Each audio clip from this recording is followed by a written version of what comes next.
오늘 설교 제목이요. 듣고 새기고 간직하고 말하고입니다. 그죠? 잠언 22장 17절과 18절 가운데 나온 말씀들 가운데 동사만을 추려서 이렇게 넣어놓은 부분. 말씀이 이렇게 되어 있습니다. 귀를 기울여서 지혜 있는 사람들의 말을 듣고 나의 가르침을 너희 마음에 새겨라. 그것을 깊이 간직하며 그것을 모두 너의 입술로 말하면 너에게 즐거움이 된다. 듣고 새기고 간직하고 말하고. 여러분, 이 동사들은요, 목적어를 필요로 하는 동사들입니다. 그죠? 우리가 영어 시간에 문법 공부할 때 보면은 타동사 이렇게 불렀던 그런 동사들입니다. 이게 무언가가 있어야 되는 그런 단어들입니다. 듣는다 그러면 무엇을 듣는 거죠? 새긴다 그래도 무엇을 새기는 겁니다. 간직한다 그래도 무엇을 간직하는 거죠? 말한다 그래도 무엇을 말하는 겁니다. 이 무엇인가가 필요해요. 여러분, 이 무엇에다가 여러분들은 무엇을 채워 넣겠습니까? 여러분들이 일상 가운데서 듣고 말하고 또 새기고 간직하는 것들, 여러분 가슴 속에 새기는 것들이 무엇입니까? 여러분 입에서 나오는 말들은 어떤 것들입니까? 여러분들은 무엇을 듣습니까? 여러분, 우리는 한 번도 이러한 것들 없이 산 적이 없습니다. 그죠? 늘 듣습니다. 늘 듣죠. 그리고 그 들은 것 가운데 무엇인가는 또 새기기도 합니다. 그리고 오래도록 가슴속에 간직하기도 하고, 그리고 가지고 있는 그것을 말하면서 삽니다. 뭘 듣습니까? 찾아오는 손님이 하는 말을 듣기도 합니다. 그죠? 아기의 울음소리를 듣기도 합니다. 어머니가 부르는 음성을 듣기도 합니다. 또 여러분들 드라마에서 이야기하는 그 화면 속에 나오는 인물들의 이야기를 듣기도 합니다. 벌써 감사절이 지나면서 이렇게 캐롤이 이렇게 라디오에서도 나오고 크리스마스 음악들이 나오고, 여러분 그런 음악들을 우리가 듣기도 합니다. 그리고 들은 무언가를 우리는 새겨두기도 합니다. 감사한 말을 가슴속에 새겨두기도 하고요. 어떤 사람은 누군가가 나에게 상처 주었던 그런 말을 우리 가슴속에 새겨두기도 합니다. 그죠? 여러분, 될 수 있는 대로 나에게 은혜가 되는 그러한 것들은 바위에 새겨두고, 그리고 나에게 상처가 되었던 것들은 모래 위에 새겨두라고 그러죠. 그래서 상처가 되었던 말들은 쉽게 지워지고, 나에게 은혜가 되고 감사가 되었던 말은 오래 간직할 수 있도록. 근데 주로 우리는 반대로 이렇게 새기죠. 그죠? 새겨서 별로 좋지 않을 것을 새겨두기도 하고, 이 응당 새길만 한 건데 새겨뒀다가 쉽게 이렇게 잊기도 하고 그렇습니다. 여러분, 무엇을 들어서 그것을 새기고 그것을 간직하고 또 그것을 말하고. 가만히 보면 이 말들은 그 논어에서 공자가 이렇게 이야기했던 학이 시습지면 불영여로하라 라고 했던 배움에 대한 이야기하고 비슷하기도 합니다. 우리가 이렇게 이야기를 하죠. 이 사람들이 늘 배우고 배운 것을 때때로 익혀가면 그것이 나에게 기쁨이 되지 않겠는가. 그러면서 사람들이 이렇게 기뻐하는 일, 세 가지 기쁨 가운데 첫 번째로 이렇게 공자가 이야기하는 말인데, 무언가를 듣고 그것을 새기면서 또 담아두면서 배움으로 이어가고, 또 내가 익힌 것을 또 누구에게 전달해주고 가르쳐주기도 하고, 그것이 이렇게 기쁘다. 여러분, 맹자도 그런 이야기를 하죠. 군자에게 세 가지 즐거움이 있는데 그 중에 한 가지 즐거움이 이 영특한 사람들을 데려다가 가르쳐주면서 그들의 마음에 이렇게 새겨주고, 그들이 또 배운 것을 누구에게 가르쳐주고 하는 그러한 배움과 가르침에 대한 즐거움을 이렇게 이야기해 주기도 합니다. 근데 성경에서 이야기하는 듣고 새기고 간직하고 말하고, 여기에서 우리가 생각해 볼 수 있는 목적어는 뭘까요? 오늘 본문 말씀 속에서는 지혜 있는 사람의 말이라고 나옵니다. 지혜 있는 사람의 말을 듣고 그리고 그 가르침을 마음에 새기고 그것을 깊이 간직하고 그것을 또 입술로 이렇게 말하면 그러한 것이 우리에게 즐거움이 되지 않겠는가. 개역성경에는 그러한 것들이 아름답지 않은가 이렇게 표현을 해내고 있습니다. 여러분, 지혜 있는 사람의 말이라는 걸로 목적어가 담겨져 있습니다. 이 지혜 있는 사람의 말은 잠언서 전체의 이야기일 수도 있겠고 또 성도들에게 있어서 하나님의 말씀인 이 성경 전체의 말씀일 수도 있겠습니다. 우리가 이 지혜 있는 사람의 말, 성도로서 특별히 하나님의 말씀이라고 받아들인다면 하나님의 말씀을 듣고 그 말씀을 새기고 그 말씀을 간직하고 그 말씀을 말하는 것이 우리에게 즐거움이 되고 그리고 그것이 아름다운 것입니다. 이렇게 이야기를 합니다.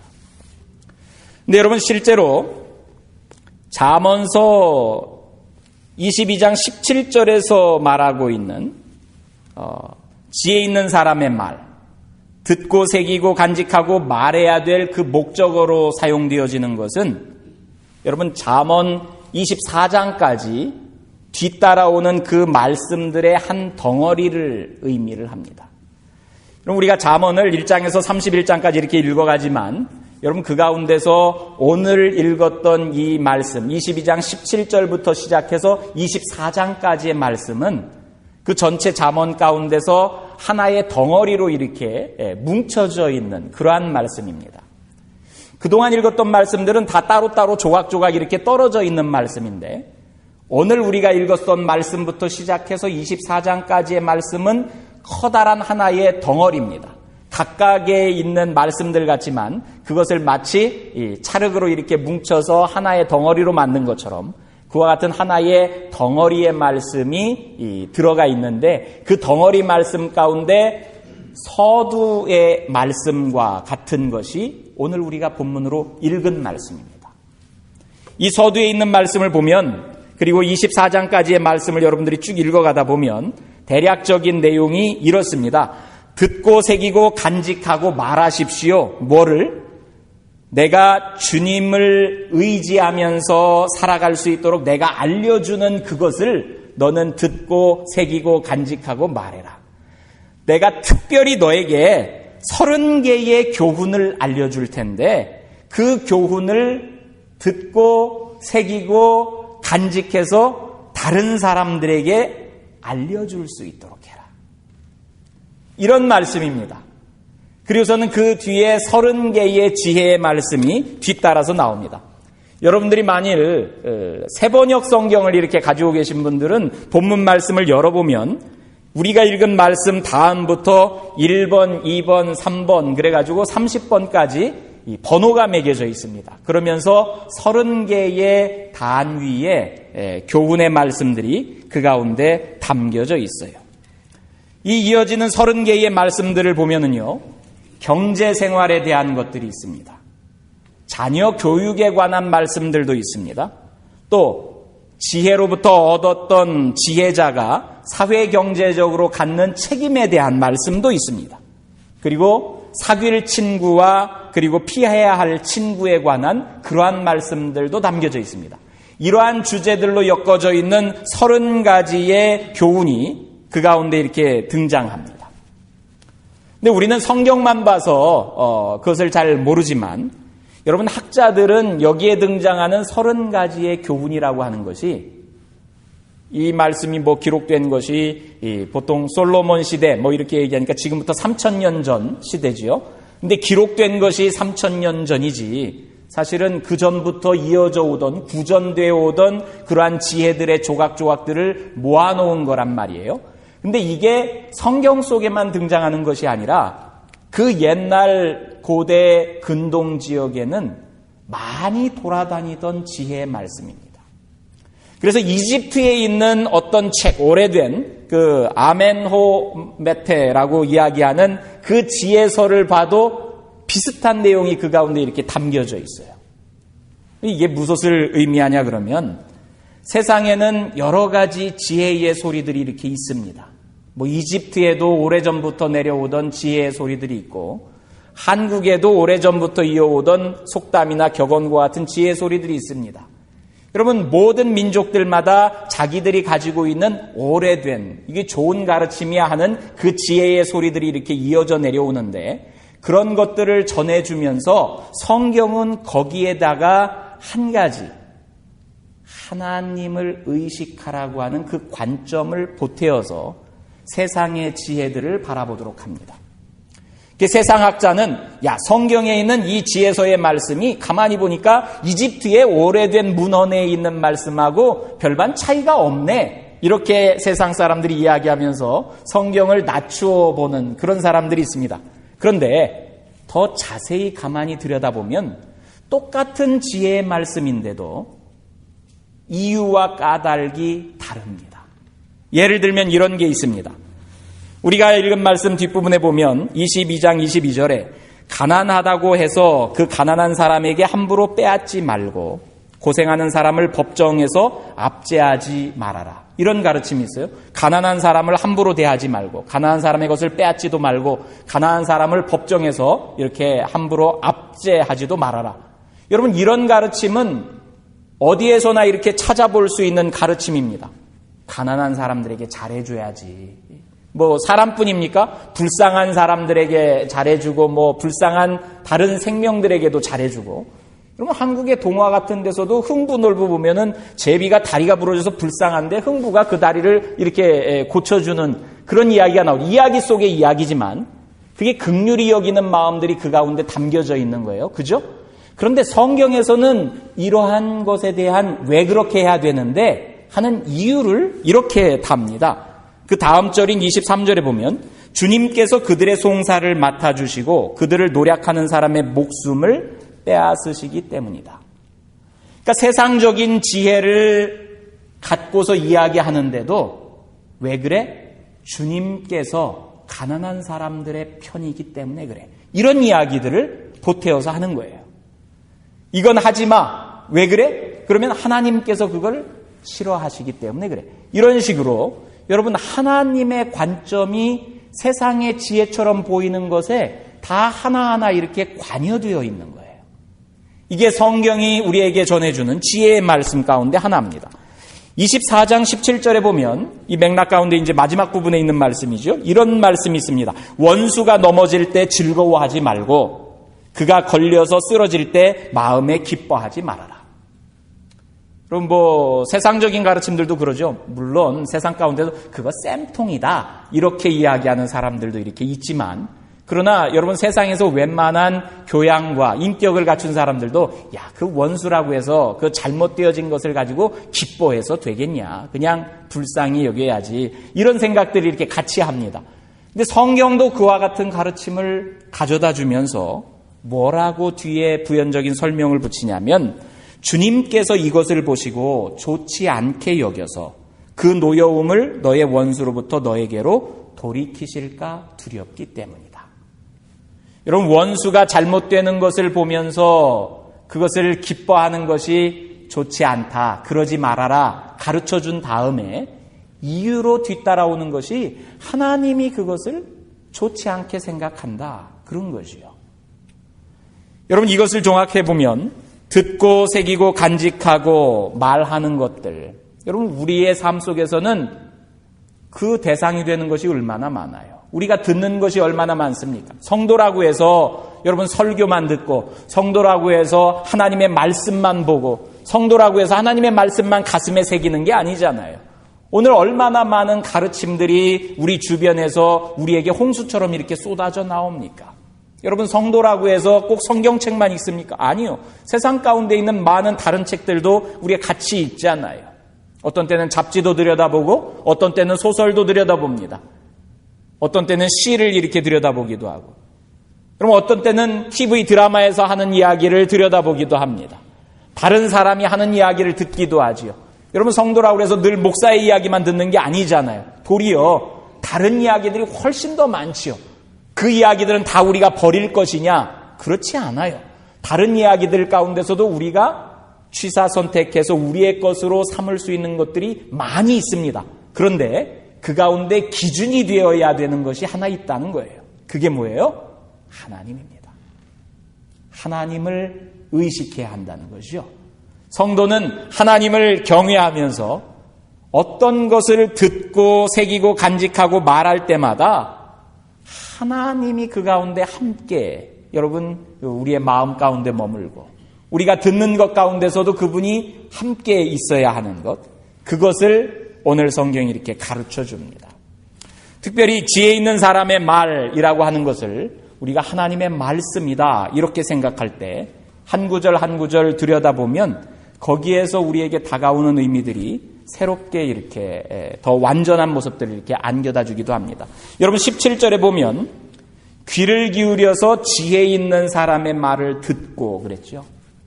여러분 듣는데 세상의 지식들을 들을 때도 그렇지만 더욱이 하나님의 말씀을 들을 때 어떻게 들으래요? 귀를 기울여서 들으래요. 귀를 기울여서 듣는다.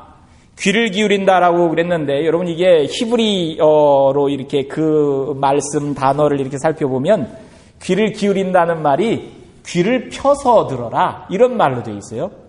귀를 피래요. 귀를 확장하라는 거죠. 여러분 귀가 뭐 이렇게 옴치러 들어있는데 이것을 펴라 그런 의미가 아니라 안테나를 세우라는 거지요. 관심을 기울여라 이런 말입니다. 여러분 지혜라고 하는 것은요. 성도에게 있어서 특별히 지혜는 하나님의 지혜죠. 세상의 지혜가 아니라 하나님의 말씀입니다. 그것을 들을 때 귀를 기울여야 해요. 이게 듣는다고 하는 것의 기본적인 의미가 담겨져 있는 거죠. 우리가 듣는다는 표현을 할 때 영어로 보통 그렇게 이야기하지 않아요? 이 히어링이 있고 그리고 리스닝이 있다 이렇게 이야기를 합니다. 히어링은 그냥 주변에서 떠드는 소리가 들리는 거죠. 똑같이 들리는 겁니다. 근데 리스닝은 내가 귀를 기울여서 지금 무슨 말을 하는 거지? 관심을 기울여서 듣는 거지요. 여러분 리스닝을 하라는 거지요. 귀를 기울여서 듣는다. 안테나를 세우고서 듣는다. 여러분 하나님의 말씀은 듣는 것에서 시작합니다. 듣는 마음가짐이 필요합니다. 여러분 솔로몬이 어린 나이에 이렇게 왕위에 올라서 하나님께 처음 왕위에 등극하고서는 1000번제를 드립니다. 소를 1000마리나 잡아가지고 하나님 앞에 큰 제사를 이렇게 드립니다. 그래서 하나님께로부터 음성을 듣습니다. 내가 너에게 무엇을 해주랴. 그랬더니 어린 솔로몬이 무엇을 구합니까? 하나님 나에게 지혜를 주시옵소서 그렇게 이야기하는데 이 지혜를 달라고 했던 것은 잘못된 번역이고 요즘 이렇게 성경이 개정되면서 개정 개혁 가운데서는 나에게 듣는 마음을 주세요. 이런 이야기를 합니다. 본문이 이렇게 되어 있습니다. 하나님 누가 주의 이 많은 백성을 재판할 수 있겠습니까? 듣는 마음을 종에게 주셔서 주의 백성을 재판하여 선악을 분별하게 하옵소서. 여러분 지혜는 하나님의 말씀은 듣는 마음에서 비롯됩니다. 듣는 마음이 있어야 합니다. 여러분 우리가 오늘 이렇게 주보에 앞에 이렇게 실려 있는 천자문 가운데도 여러분 말씀 묵상에 대한 이야기를 이렇게 적어놨는데 큐티하세요 하는 이야기. 여러분 말씀을 묵상하고 큐티하는 것의 시작이 뭡니까? 말씀을 듣는 거죠. 듣는 거나 읽는 거나 같은 표현입니다. 다만 우리가 읽을 수도 있고 들을 수도 있지만 귀를 기울여서 거기에 집중해서 하나님의 말씀이 뭐라고 나에게 이야기하지? 그것을 읽는 거예요. 그것을 듣는 겁니다. 집중해서 듣는 거죠. 여러분 우리가 큐티하세요. 말씀 묵상하세요. 목사가 자꾸 이렇게 이야기해서 그것이 나에게 부담이 돼가지고 그래 한번 해보자. 내가 한번 오늘 읽었어. 여러분 이렇게 한다고 끝나지는 게 아니라 하나님의 말씀을 읽을 때요. 여러분 한 번 읽는다고 그 의미가 우리의 가슴속에 와닿습니까? 곱씹는 거죠. 자꾸만 읽어보는 겁니다. 이게 무슨 말씀이지? 무슨 뜻일까? 여러분 그렇게 물어가면서 읽는 거예요. 예수님의 가르침 속에서도요, 예수님께서 귀한 가르침을 제자들에게 또는 이렇게 모인 회중들에게 들려주면서 예수님이 이런 말씀을 자주 하십니다. 귀 있는 자는 들을지어다. 여러분, 귀 있는 자라는 말이 무슨 말인 것 같아요? 똑같은 이야기를 하는데 어떤 사람은 귀가 있어서 그 말씀을 듣습니다. 어떤 사람은 귀가 없어서 그 말씀을 못 듣습니다. 귀가 있다 없다라는 표현이 뭔가요? 내가 지금 저분이 하는 말씀에 내 관심이 거기에 가 있나, 그 이야기예요. 지금도 여러분, 우리가 예배를 드리면서 저는 설교를 하고 여러분들은 그 설교 이야기를 듣는데 보면은 여러분들 중에 듣기는 다 듣지만 듣는 귀를 가지고 듣는 분이 계신 것 같고 또 듣는 귀가 없이 듣는 분들도 계신 것 같아요. 보면은 내가 이 자리에 앉아 있지만 생각은, 마음은 어디가 있어요? 콩밭에 가 있어. 뭐 이런 분들도 있을 수도 있지요. 아니면 내가 정말 듣는 귀를 가지고 귀를 펴고 귀를 기울여서 주시는 말씀을 듣고 그 말씀을 이렇게 생각해 본다. 그런 의미. 여러분들에게 들을 귀가 있기를 바랍니다. 여러분, 세상 사람들이 말하는 가운데서도 당연히 들을 귀를 가지고 상대의 말을 들어줘야 하지만 특별히 하나님의 말씀을 대할 때 여러분 들을 귀가 있기를 바랍니다. 성경을 읽을 수 있는 눈이 있기를 바라고 그 말씀을 들을 수 있는 귀가 있기를 바랍니다. 여러분, 그 다음에 그렇게 듣고 그 다음에 마음에 새겨라라는 말이 나옵니다. 나의 가르침을 너희 마음에 새겨라. 마음에 새긴다는 말이 뭐예요? 내가 읽었던 그 말씀을 내 마음에 둔다는 거죠.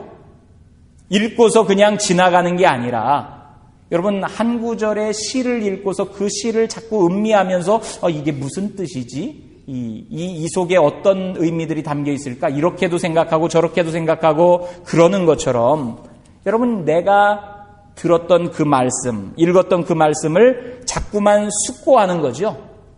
깊이 생각하는 겁니다. 그리고 고찰합니다. 그 생각하면서 이 말씀 속에 어떤 의미가 담겨져 있는 것이지? 내 마음 가운데 새기는 겁니다.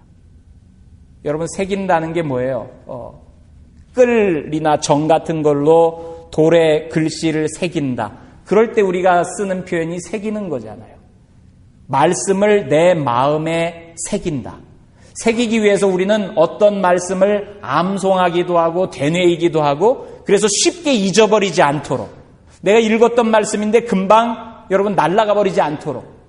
여러분, 예수님께서 비유의 말씀 가운데 전도자가 이렇게 전하는 말씀을 던졌는데 새가 와서 이렇게 물어가 버렸다, 이런 표현들을 하잖아요. 그죠?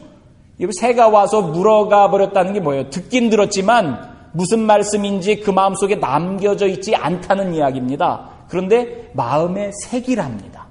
들었던 말씀을 마음에 새겨라. 여러분, 이게 말씀 묵상의 또 하나의 수순입니다. 들은 말씀이 있으면 그것을 새기는 겁니다.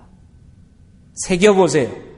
그 새긴 다음에 뭐라고 이야기? 그것을 깊이 간직하며, 여러분, 듣고 마음에 새긴다는 것은요, 마음속에 둔다는 것을 의미합니다. 이게 간직하는 거죠.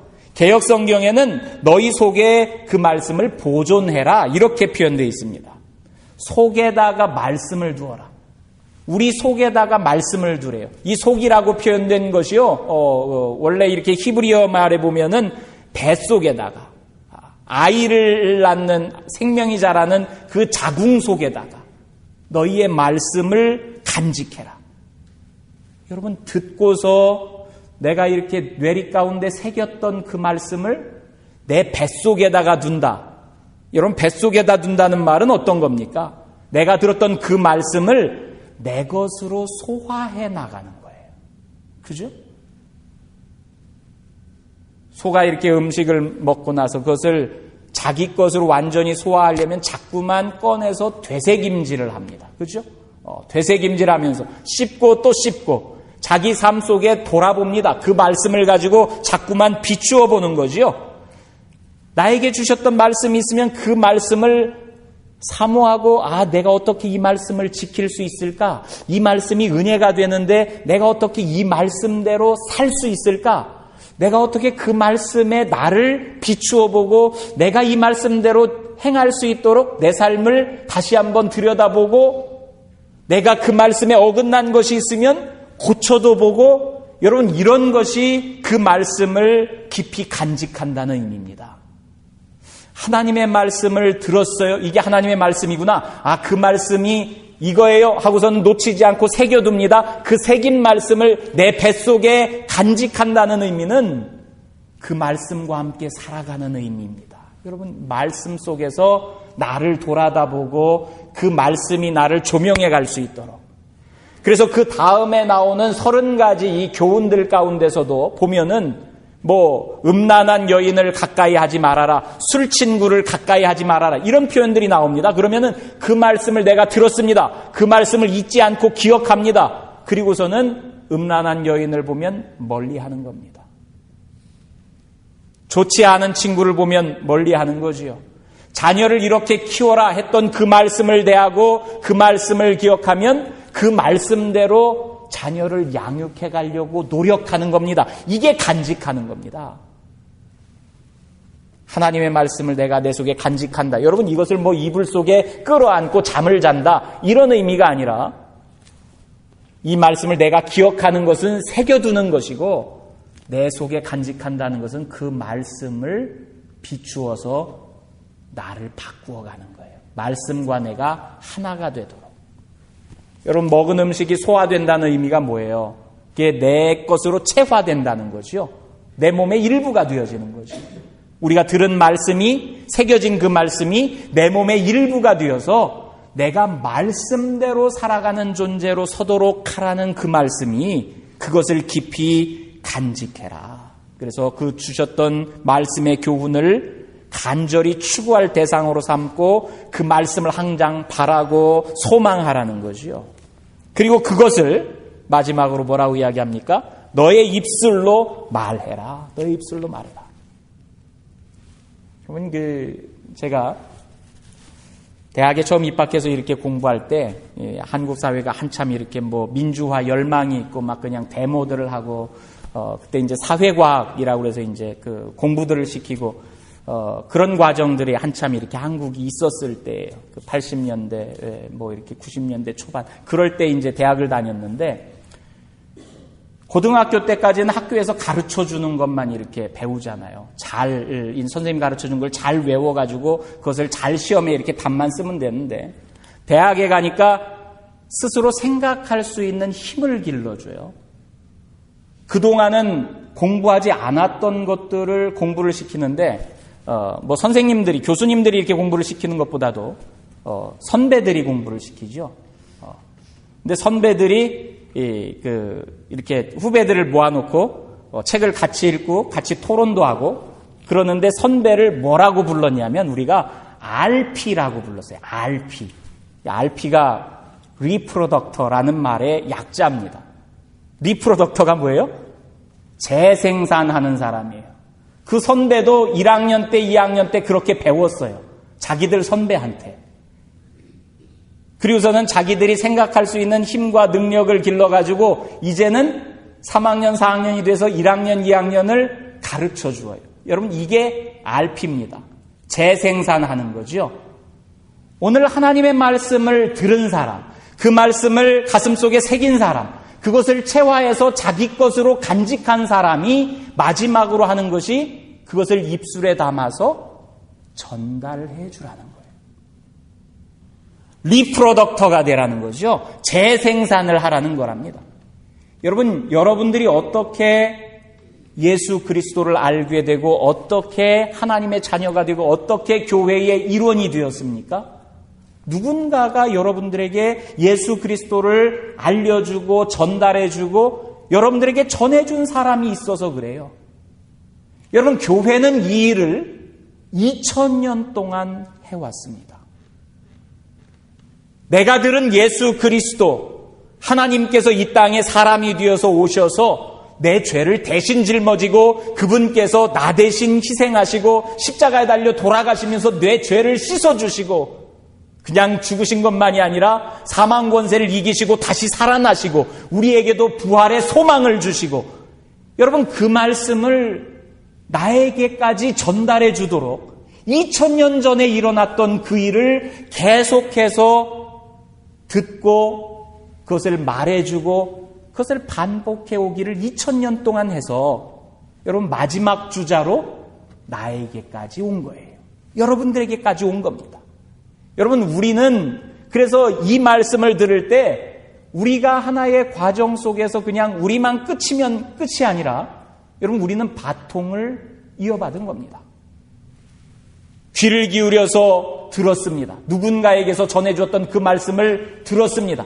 바통을 들으면서 받은 거예요. 그리고 그 말씀을 내 속에 새겨두었습니다. 그리고 그 말씀을 붙들고 살아가면서 온전한 그리스도인이 되고자, 참된 예수쟁이가 되고자 여러분 애쓰면서 내 것으로 체화하면서 삽니다. 그러면서 내 삶이 바뀌기도 합니다. 변화가 일어나기도 합니다. 하나님의 자녀다운 모습으로 세상 가운데서 그 말씀에 동화되어서 내가 하나님의 것으로 바뀌어가기 시작합니다. 그러더니 나에게서 내 입술을 열어서 하나님의 말씀을 이제 전하는 사람이 되었습니다. 이때 내가 여러분 받았던 그 바통을 이제 다음 주자에게 전달해 주는 거죠. 여러분 그 과정 속에 우리가 놓여 있는 겁니다. 듣고 새기고 간직하고 말하고, 이것은 따로따로 지금 떼어서 우리가 생각했지만 사실은 한 덩어리고 한 번에 같이 일어나는 과정적인 이해입니다. 하나님의 말씀을 접하게 될 때 우리가 가져야 할 그냥 단계를 나누어서 쪼개서 설명하고 있는 거죠. 말씀을 우리가 잘 들어야 한다. 귀로도 잘 듣고 눈으로도 잘 읽어야 한다. 그것을 마음으로 묵상하면서 마음속에 새겨야 한다. 그리고 그 새긴 말씀으로 간절히 사모하면서 그 말씀을 가지고 내가 하나님의 사람으로 인격화되어가는 과정이 나에게 있어야 한다. 말씀과 씨름하면서 내가 들었던 이 말씀인데 이 말씀대로 내가 살지 못하는구나. 다시 한번 내가 이 말씀과 더불어서 서야지. 여러분 그러면서 그 말씀으로 하나님의 사람이 되는 인격화 과정이 그 안에 또 필요한 것이고, 입으로서 다른 이에게 전수하는 것으로, 여러분 이것이 성도들에게 요구되는 하나님의 말씀을 대하는 그 과정으로 우리에게 주어지는 거예요. 여러분 이렇게 해서 우리에게 다가오는 하나님의 말씀은요, 사도 바울은 이렇게 빗대어서 표현합니다. 우리는 보배를 질그릇 가운데 가졌습니다.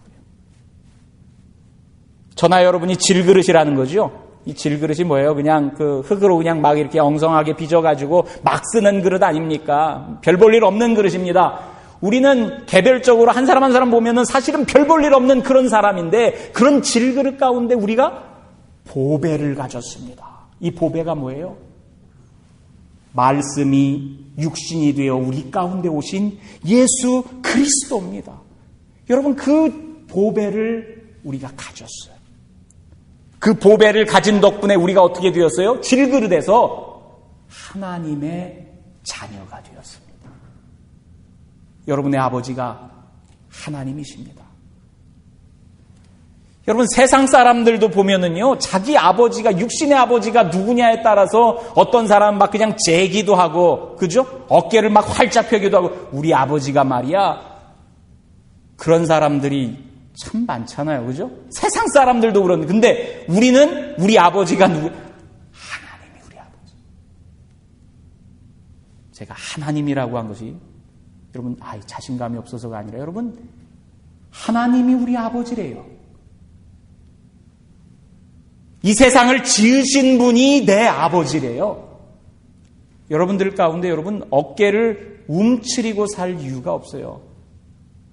내가 애시당초에는 질그릇 같은 존재였는데, 개밥그릇 같은 존재였는데, 근데 그 속에 예수 그리스도가 오셔서 내 안에 담기고 나니까 하나님의 말씀이, 여러분 하나님의 말씀이 예수 그리스도입니다. 말씀이 육신이 되어 우리 가운데 오신 분이 예수 그리스도잖아요. 구약 성경에서는 지혜의 말씀이라고 표현하고, 여러분 창조 때 하나님께서 같이 있었던 그 말씀이라고 표현하지만, 아직 예수님을 몰랐던 시대니까 그냥 지혜의 말씀으로 국한되었던 것이지, 여러분 우리는 예수 그리스도 말씀이신 그분이 우리들 가운데 오시어서 우리를 위해서 대신 당신의 생명을 주시면서 이제는 우리 속에 살아계신 분으로 역사하시는 그 하나님의 말씀. 여러분, 그 하나님의 말씀으로 나는 이제 질그릇이 아니요, 보배로운 그릇이, 보배로운. 우리 존재가 그렇게 바뀌었어요. 하나님의 자녀로 바뀌었습니다. 여러분, 이게 우리 때문입니까? 사도 바울은 이것을, 이 능력의 심히 큰 것이 하나님에게 있고 우리에게 있지 아니하다 그러면서 하나님을 찬양합니다. 여러분, 하나님의 신령한 지혜를 받은 성도들은 보배를 담고 있는 질그릇과 같은 그런 존재예요. 여러분, 오늘 지혜자는요, 우리에게 듣고 새기고 간직하고 말해라, 이게 너희에게 즐거움이 될 터인데, 그래야 되는 이유를 19절에서 이렇게 이야기합니다. 왜 그래야 되는데, 왜 그 말씀을 내가 그렇게 듣고 새기고 간직하고 또 전하면서 살아야 되는데, 19절에 이유를 설명해 줘요. 네가 주님을 의뢰하며 살도록 하려고 너에게 알려주는 거야. 여러분, 우리가 이 하나님의 말씀을 듣고 새기고, 여러분, 이 말씀을 간직하고 그것을, 그 말씀을 입으로 말하고서 살 때라야 비로소 주님을 의뢰하는 삶을 살 수 있다는 거예요. 주님을 의뢰하는 삶이 뭡니까? 여러분, 예수 믿는 삶이에요. 하나님이 계셔 하고서는 고백하는 삶입니다. 하나님이 계시다는 것을 인정하는 그 삶을 살려면 말씀을 그렇게 듣고 새기고 간직하고 말하면서 살 때라야 가능한 거예요. 이것 없이는, 아이, 그래, 내가 하나님의 자녀지, 내가 그거 알아, 모르나? 여러분, 그렇게 말하는 것에 그칠 따름이에요. 주님을 의뢰하는 삶을 살지 못합니다. 한 달 전에 운영위원들과 더불어서 내년도 이렇게 준비하는 이야기를 막 이렇게 하다가, 내년에는 우리 교회의 그 계획을 말씀과 더불어 사는 한 해로 이렇게 정해봅시다. 그런 이야기들을 같이 나눴던 적이 있어요. 여러분, 우리가 말씀과 더불어서 함께 살아가는 삶이 있을 때라야 비로소 성도다운 삶을 살 수가 있어요. 하나님을 의뢰한다? 여러분, 이 말씀을 읽지 않고 듣지 않고 불가능합니다. 내가 하나님을 의지한다? 여러분, 이 말씀을 내 가슴속에 새기지 않고서는 불가능합니다. 나 하나님을 믿는데? 거짓말입니다. 이 말씀을 내 것으로 삼아서 이 말씀 속에 내가 녹아 들어가지 아니하는 그런 존재의 삶이 하나님을 믿는다. 입술로 그렇게 이야기할 뿐입니다. 저도 여러분도, 여러분, 정말 하나님의 사람으로 예수 그리스도를 따르는 제자로 온전하게 서려면 이 말씀을 들어야 합니다. 읽어야 합니다. 새겨야 합니다. 내 가슴 속에 간직해야 합니다. 내 삶을 그리스도의 제자로 인격화시켜야 합니다. 하나님의 자녀로 말씀의 꼴 가운데서 내가 변화되어질 수 있도록 애써야 합니다. 그리고 내 입술에 이 말씀을 바통으로 가지고 다른 누군가에게 전해주는 그 삶을 살아가기 시작할 때라야 이런 삶이 가능합니다. 21절에 보면 그걸 반복하는 거죠. 말씀을 말한다라는 것을 이렇게 표현합니다. 이거는 네가 진리의 말씀을 깨달아서 너에게 묻는 사람에게 바른 대답을 할 수 있게 하려 합니다. 여러분, 누군가가 여러분들에게 묻습니다. 당신 교회 다니지? 예수가 누구야? 그러면은 말할 수 있도록 준비하라는 겁니다. 너 교회 다니면서 믿는 게 뭐야? 그러면 여러분들이 믿는 게 뭔지 여러분의 믿음을 설명해 줄 수 있도록 준비하라는 이야기입니다. 21절에 뭐라고 되어 있어요? 네가 진리의 말씀을 깨달아서 너에게 묻는 사람에게 바른 대답을 할 수 있게 하라. 여러분, 베드로 사도도 우리에게 똑같은 것을 이야기합니다. 언제고 누군가가 복음을 묻거든 복음에 대해서 설명해 줄 수 있도록 준비하라고 이야기를 합니다. 여러분, 여러분들의 신앙을 가르쳐 줄 수 있어야 합니다. 주변의 것들 엉뚱하게 가르쳐 주는 것이 아니라 하나님께서 우리를 지으신 것과 우리가 죄인인 것과 우리를 위해서 예수 그리스도께서 이 땅에 오신 것과 십자가를 짊어지시고 죽으셨다가 부활하신 것과 우리가 그로 말미암아서 하나님의 자녀되고 우리가 다시 부활하는 존재로 영원한 생명을 누릴 수 있는 것을 여러분들 사람들에게 설명해 줄 수 있어야 합니다. 구약시대에는 예수 그리스도가 계시지 않았기 때문에 여러분, 이 말씀을 그냥 지혜의 말씀으로만 전해줄 따름이지만 우리들에게는 이제 지혜의 근본이신, 여러분, 말씀의 근원이신 예수 그리스도가 우리 가운데 계십니다. 그 예수 그리스도와 더불어서 살면서 그분을 증거하면서 여러분, 지혜자로 설 수 있기를 바랍니다. 하나님께서 여러분, 아브라함을 맨 처음 이렇게 부르십니다. 아브라함을 부를 때 내가 너를 복의 근원으로 삼겠다. 너를 열국의 아비가 되게 하겠다. 여러분, 그렇게 이야기하면서 아브라함을 불렀습니다. 땅의 모든 족속이 너로 인해서 복을 얻도록 하겠다. 여러분, 그렇게 부름받은 아브라함과 그 후손들이 이스라엘 백성들입니다. 그런데 이스라엘 백성들이 모든 민족의 복의 근원이 되도록 하는 그 일을 잊어버립니다. 사명을 다하지 못합니다. 도리어 세상 가운데서 부패한 민족이 되고 죄악 가운데 서 있는 그러한 민족이 되고 여러분, 우상 숭배하는 민족이 되고 하나님의 사명을 잃어버린 민족이 되었습니다. 그래서 하나님께서 그 아브라함과 그 민족을 대신하라고 예수 그리스도를 우리들에게 보내주셨습니다. 그분으로 말미암아 부름받은 제자들은 교회를 세워가면서 여러분, 아브라함이 처음 받았던 그 소명을 가지고 복음을 전하는 하나님의 사명을 부여받은 존재들로 이 땅 가운데서 교회를 세워나갔던 거예요. 그리고 그 바통이 오늘 저에게, 여러분들에게까지 이어졌습니다.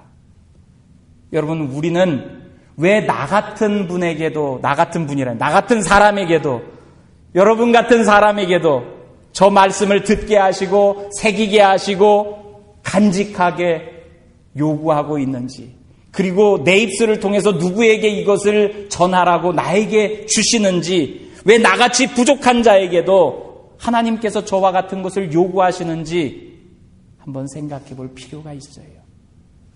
이게 하나님의 은혜입니다. 준비된 사람, 많이 배운 사람, 능력 있는 사람만을 부르신 것이 아니라 여러분, 하나님은 우리 모두를 부르십니다. 그리고 하나님의 말씀 가운데 살아가며 그 말씀의 사자가 되도록 저와 여러분을 부르십니다. 이제 시즌이 끝났지만 여러분, 골프 치는 가운데서도 한 썸으로 엮어진 사람에게 그 말씀을 전하는 거예요. 야, 너 예수가 왜 왔는지 알아? 그냥 우스갯소리가 아니라, 야, 너 진지하게 예수가 왜 왔는지 알아? 여러분, 그냥 공만 치지 말고요, 같이 치는 영혼을 생각하면서 그 얘기를 주세요. 친한 친구들이 있습니다. 다른 이야기는 다 나누는데, 야, 너 신앙생활 제대로 하냐? 나는 요즘 그런 생각이 자꾸 든다. 여러분, 그런 이야기 친한 친구랑 나눕니까? 맨날 자식 자랑 이야기나 하고 우리 애가 요즘 어떻고. 여러분, 저기서 말하고 새기고 간직하고 듣고 해야 될 대상으로 있는 여러분, 참된 지혜, 예수 그리스도, 그분을 우리 삶 속에서 놓치지 않길 바랍니다. 우리 교회가 들었던 그 말씀, 새겼던 말씀, 간직하는 말씀, 전할 말씀, 그것을 붙들고 증거하는 교회 되길 바랍니다. 이름만 우리 교회, 그리고 우리 교회에 들지 아니한 영혼들을 이렇게 우리 안에 인도하는, 여러분 1년 동안 이야기만 하는 교회가 아니라 정말 그것을 사명으로 내 삶 속에 이렇게 가지고 말씀과 씨름하며 사는 저와 여러분들로 세움받기를 주님의 이름으로 축원합니다. 하나님, 복음을 전달받은 사람으로 감사의 심정이 있지만 또 빚진 자의 심정도 있습니다. 바통이 우리에게까지 이르렀는데 우리도 그 바통을 전해주어야 할 터인데, 하나님 다시 한번 말씀으로 우리에게 오신 예수 그리스도를 내가 온전히 듣고 새기고 그리고 내 속에 간직하며 그분을 증거하는 입술 될 수 있길 원합니다. 내게 온 바통이 나에게서 멈추지 아니하도록 2000년 지나온 역사를 이어갈 수 있도록 하나님 힘을 주시고